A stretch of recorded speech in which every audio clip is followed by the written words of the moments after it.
Welcome inside the headquarters. Rory McGoran with you. This is another edition of the Debrief, the official podcast of the Northeast Generals.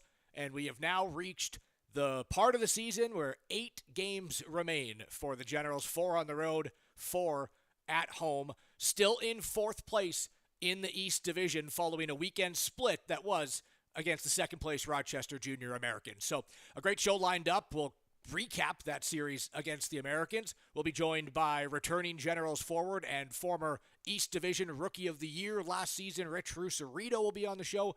And then we'll, of course, look ahead at what's to come for the Northeast Generals, which is 2 big games in New Jersey, only 1 point separating those 2 teams, Friday and Saturday. So first, though, let's take a look at the scores a few days ago, starting with Friday night's matchup in the East Division.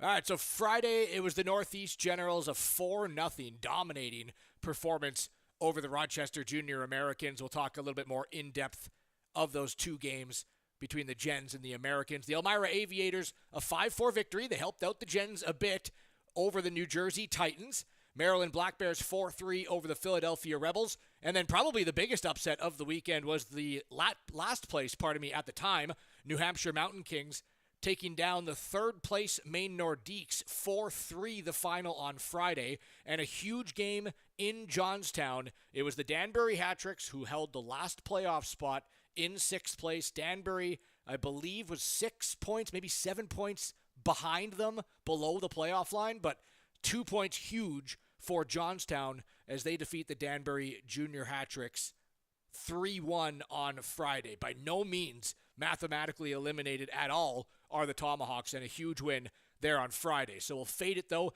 into Saturday's scores. A bounce-back effort from the Rochester Junior Americans in that weekend split.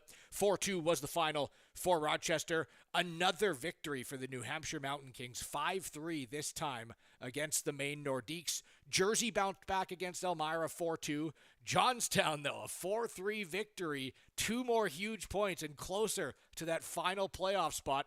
It also squeezes the gap between 3rd and now 7th. So even the teams like New Jersey and the Northeast Generals, who don't know where they're going to really slot if they do make the postseason, but it's putting a team in range to boot one of them out, which is the Johnstown Tomahawks. And the final game was Maryland, a weekend sweep for the Black Bears, a weekend sweep for Johnstown, and a weekend sweep for New Hampshire. The other 2 were weekend splits. These are your standings as of today. There was a midweek game earlier this week where the Maine Nordiques lost again. So that's 5 losses in a row for Maine, who are now just 3 points up on the Generals. Starting at the top, the Maryland Black Bears, and now, after that Saturday victory, Rochester Junior Americans have clinched the postseason berth. Maine, 61 points, 3 points up over the Gens. They've now, thanks to that midweek game for Maine, played the same amount of games. They both have 8 remaining with 3 points separating. The New Jersey Titans, 1 point behind the Gens. 2 games between those guys coming up this weekend. Danbury, now with 55 points, are only 3 points up ahead of Johnstown. So that just shows how big those 4 points for the Johnstown Tomahawks were, scooping all the way up to 52, trying to chase down Danbury. The New Hampshire Mountain Kings, they also picked up a clean 4 points on the weekend, and with up to 48 points. So they're not quite out of it yet. Obviously, they have 8 games left, so 16 possible points. That's 64 is where they could get to if they win all 8. Danbury currently at 55, occupying that final playoff spot. So the way to look, obviously, come the second week in April, the first 2 teams will get the bye in the postseason, which is looking now more likely that it will be Rochester joining the Maryland Black Bears. There's 8 points separating the Junior Americans and the Maine Nordiques. So Maine technically could catch them, but it's looking likely that it's Rochester. Then you got Maine, Northeast, New Jersey, and Danbury separated by only 6 points. Johnstown trying to knock back into the playoffs, and that's what I mentioned before, though. So the Tomahawks, they're giving reason for concern for all of those teams that if Johnstown can get back in, someone else is coming back out, as the 6 teams will make the playoffs. 3 will play 6, 4 will play 5 in that play-in round. So the Northeast Generals obviously have no idea who their opponent would be. They want to stay in 3 or 4, though, because that will be your home ice advantage in that playoff play-in round. And the way it works is it's a best of 3, and the home ice team gets all 3 games. So if you finish 3rd, you finish 4th, you're guaranteed to host 3 playoff games against either the 5th or the 6th place team. So that is your standings as of March 11th. We'll bring it back in to the headquarters now. All right, so we showed you the scores and now, just a couple takeaways from it. The 4-0 shutout victory on Friday, the 4-2 loss on Saturday. Friday's game, first off, give the nod, to Will Mazanko, 26 of 26, picking up his second shutout of the season for the veteran Northeast Generals netminder. But overall, it was a dominating performance for the Gens. One of, if not the best, most complete 60 minutes that we've seen this season, potentially. Rich Rucireto had a pair of goals, both on the power play, so the power play was working. The penalty kill, as it has been all season long, was really good. They outshot the Rochester Jr. Americans 51-26, making it the 6th straight game that they outshot their opponent, and they won 5 out of those 6 games as well. I will say for Rochester's side of it, though, yes, a couple injuries, but there was word going around that there was a flu going through the team, a couple of their key players. But they did not look like they were on their game. It looked apparent that there very well could be a flu. But at the end of the day, there's no excuses in this league. And the Northeast Generals, regardless of their opponent, regardless of the status of their opponent, have to have their best game. And on Friday, they certainly did. It was dominating. They were hard on pucks. They were physical. And we just didn't see Rochester as we're accustomed to seeing with that high octane, that jam. They just didn't really have much. And the Generals took advantage. 4-0 shutout victory. And that measuring stick now against the Rochester Jr. Americans, knowing that it wasn't just that team that they beat on Friday. They also beat them twice early in the season in Rochester. So a 3-2 series lead they had after Friday night. Of course, that went away on Saturday as Rochester did bounce back, and it looked a little bit more like we're accustomed to seeing for the Junior Americans. 4-2 was the final. Generals kept it close through the majority of the game. It was 2-1 about halfway through the 3rd period, and they kind of let it slip away. Keenan Dewberry had a pair of goals. Stephen Fabiano was one of the goal scorers for the Northeast Generals. 2-1, but, overall, the game on Friday, if it was up here, that we agree it's very, very efficient 60 minutes. The first period for the Generals on Saturday maybe was here, but then it kind of just started going down. I guarantee they were not happy about their 2nd and 3rd period, albeit still being in that game. Andrew Gibbons added a late goal. I wouldn't say meaningless, but it was about with 25 seconds left to make it 4-2. Just too little too late on Saturday night. It was also the first time that in 6 games that they didn't outshoot their opponent. So they just didn't have the same, bodies to the net, pucks to the net, urgency that we've seen over this stretch. And it allowed Rochester, who had more of their game, to bounce back and pick up the victory. It was Jensen Karlstrom in net for Rochester who picked up the win for them. So that is kind of my takeaways on the 2 game. We really, really loved Friday.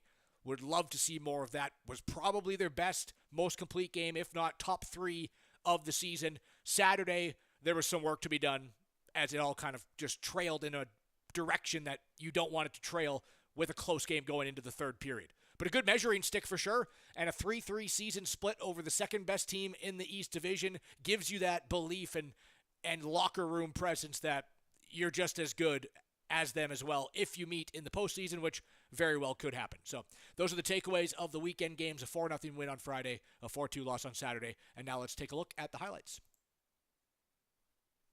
Vinny Ipri, he'll lead the charge. 5 in a line, breaking now into the zone. Moyer finds Gibbons. Gibbons finds Rucireto. Shot scores!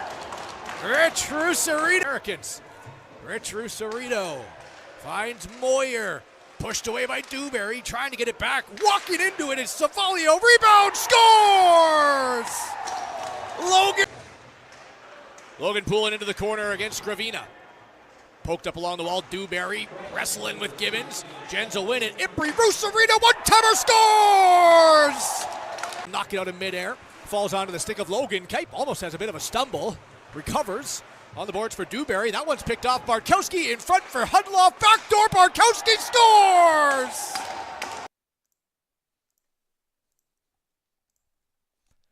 So yeah, your highlights from Friday night in that 4-0 shutout victory. We mentioned Rich Rucireto's 2 power play goals. Logan Poulin was the other goal who scored his 20th team leading of the season. He actually had a big support system of old teammates down from Nauset High on the Cape. You can see them jumping on the glass there when Poulin scored his 20th. Great to see that support for the rookie. And then also Mikey Bartkowski, the 4th and final goal. Awesome for him, too. His first goal, he's picked up some assists and played really well, but his first goal since returning back from that 23-game layoff about 7 or 8 games ago. So look to him to get rolling in the goal-scoring department offensively. Anyways, a 4-0 victory, Will Mazanko's second career shutout, and now your highlights from Saturday night. Generals do have 12 shorthanded goals this season. Owen King down the right side. Low shot pad save. Rebound Dewberry. Shot scores. It's gone here in the second period. Still 1-0 Rochester. Batting this one is Blum. Takes a heavy hit from King, but it's still moving. 2-on-1. Fabiano in. Fires. Scores! What a shot. And Steven Fabiano picks up his 6th goal of the season. Back in for Keenan Dewberry, though, right to the front of the net. Shot scores. Hudloff comes into the pile. Giunta almost threw that right up towards Bartkowski. Back down the ice is Giles. Fabiano trying to get back. Puts on the brakes. The one-timer scores. Trying to go back through the middle.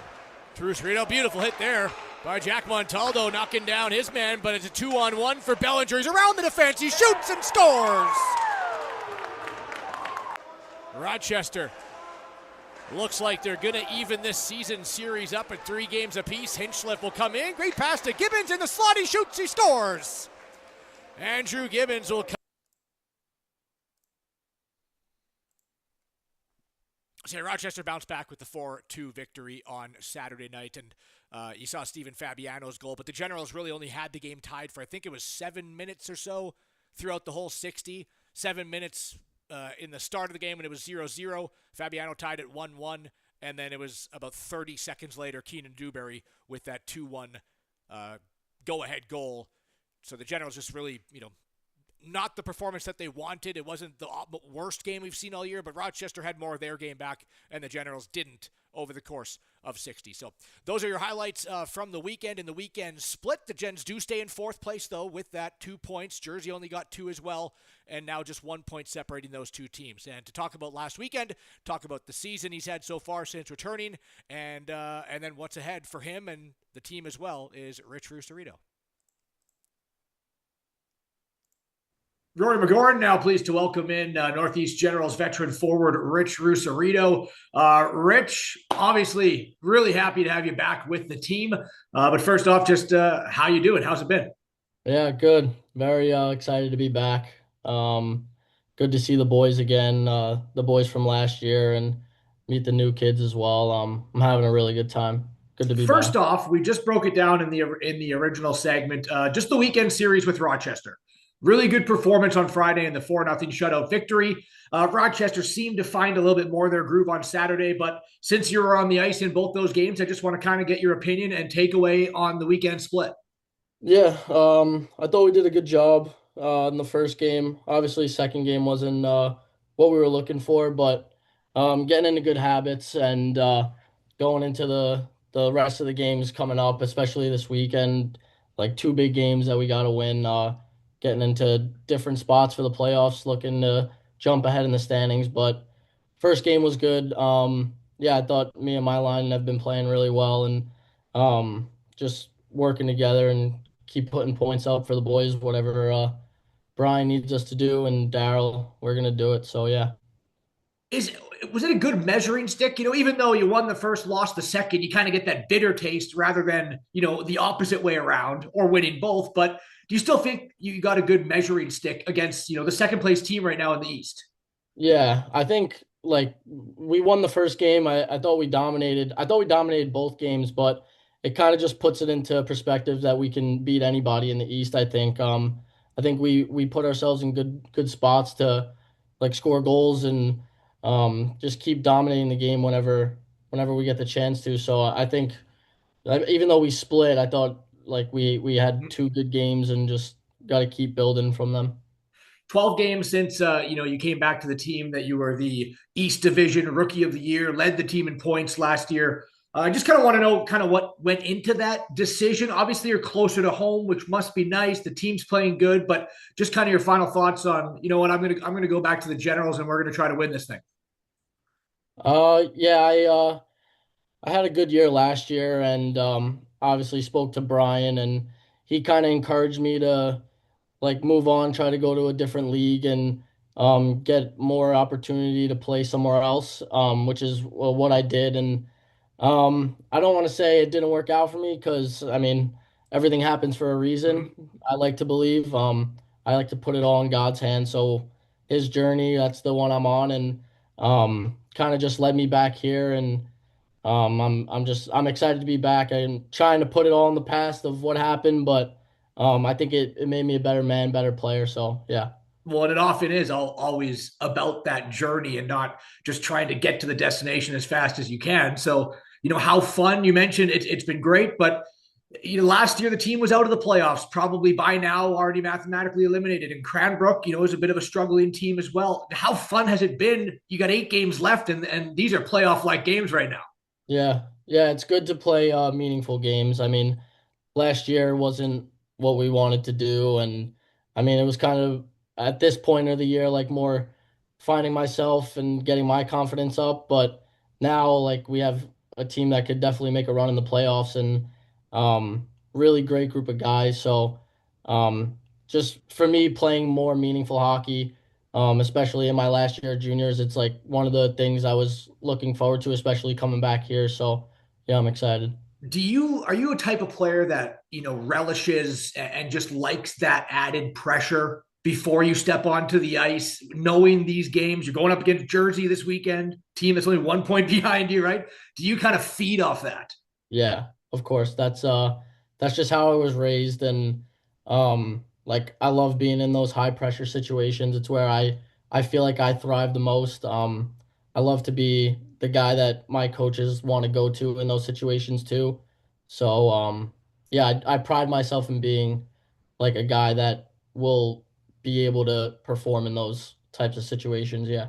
Well, yourself, Logan Poulin, Cody Moyers, basically been together since you made your debut 11 games ago. Where do you believe? Because I mean, you've had games where you combined it for 10 points, right? You guys are finding that chemistry, but where do you feel you guys are in terms of being at your kind of peak chemistry and just relationship as a line? Yeah, I think obviously we have tremendous chemistry. We work really well together, but there's definitely always more in our tank. We talk about it quite often that like this isn't we don't want to say it's not good enough, but we tell ourselves it's not good enough like Yeah. because there's always another level that we can get to. Um but two great players. I mean, I found pretty special chemistry with both of them. Moyer from last year, I knew him, but Poulin coming in, like we clicked right away.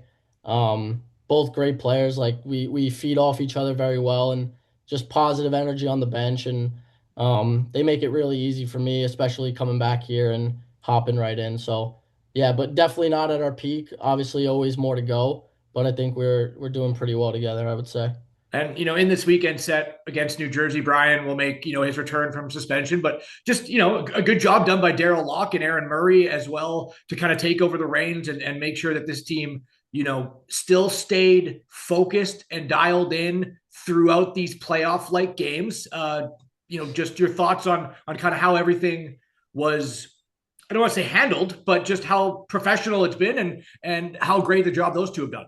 Yeah, Daryl's he's been really good for me in my line. I mean, he has a lot of confidence in us. He puts us out in all types of situations. I mean, even Brian, he comes in the locker room Oh like yeah. he's always around. It's not like he's completely disappeared, and he's been there for me and all my teammates as well, just like staying around, keeping us professional like you said. But yeah, they Daryl and Aaron have done a great job like keeping us pretty calm and like in all this. Like it's pretty crazy to like what happened, but yeah, we're just happy to have Brian back when he gets back, and yeah, that's it. I mean, I'm 100% on Brian's side with what he was dealing with when that situation we'll say happened. You talked about the journey, right? This will be your last year in junior hockey as a 2005 birth year. Just next year the excitement because obviously the commitment is in your pocket and just your kind of plans going ahead to next year in case people don't know what they are. Yeah, I'm going to Sacred Heart University next year. Super excited. I've been committed for about 2 years now. I committed when I was on the Long Island Gulls, and the journey for me hasn't been the easiest. I seeing everybody else commit and like getting stuff earlier than I was. Like it was definitely a fight and a battle, but um, I kind of just stuck with it and. Yeah, I'm very excited to take the next step and play college hockey. I'm really looking forward to it. It's just my biggest dream, my only dream in my life is to play college hockey. So yeah, I'm very excited. Well, obviously we are as well for you. So congratulations. And the Thank you. final question, you talked about the pressure and you talked about playing these meaningful games. Well, it's two more against the New Jersey Titans coming up on Friday and Saturday, both on the road again. You'll head back out there in Jersey. What did you learn from them in the first two games? Very close games. You beat them in the shootout on the second one, but what's your biggest takeaway from that team and what you need to do in order to separate yourself even further? Yeah, they're a very good team. They like you touch a puck, they're right on you. So I think just moving pucks quick, getting pucks behind their D men, and I mean, great goaltender. We put 50 shots on him, and he played very well both games. He played both games well. So I think just not getting discouraged, keep plugging away at the chances we get, capitalizing on the power play when we get those chances as well. I think with our power play, we can put teams away pretty quickly. So, yeah, just keeping our heads and not getting down on ourselves, staying positive on the bench, and coming away with 4 points. They're going to be huge. So I'm excited to play this weekend. 14 points in 11 games. Are you happy or are you hungry? Nope, never happy, never satisfied. good, Always good, want more. good answer, man. I appreciate your time. Yeah, thank you, Welcome back. Joe. We're happy to have you and best of luck moving forward. Yeah, happy to be back. Thank you. Appreciate it, Rich.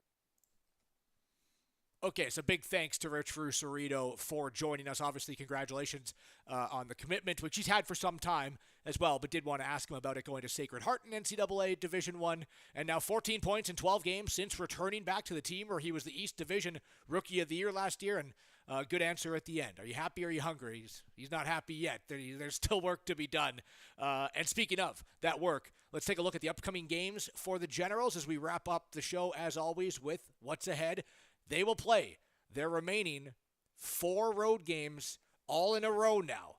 2 against New Jersey, this on the 13th and the 14th, coming up this week on Friday and Saturday. The following weekend will be in Danbury, the 20th and 21st, and then they'll have 4 home games to wrap up the season. The Elmira Aviators will come into the Canton Ice House for the first time this year to wrap up March, and then the first weekend of April, it'll be the main Nordique. So you already had your standings earlier in the show, but just look at those.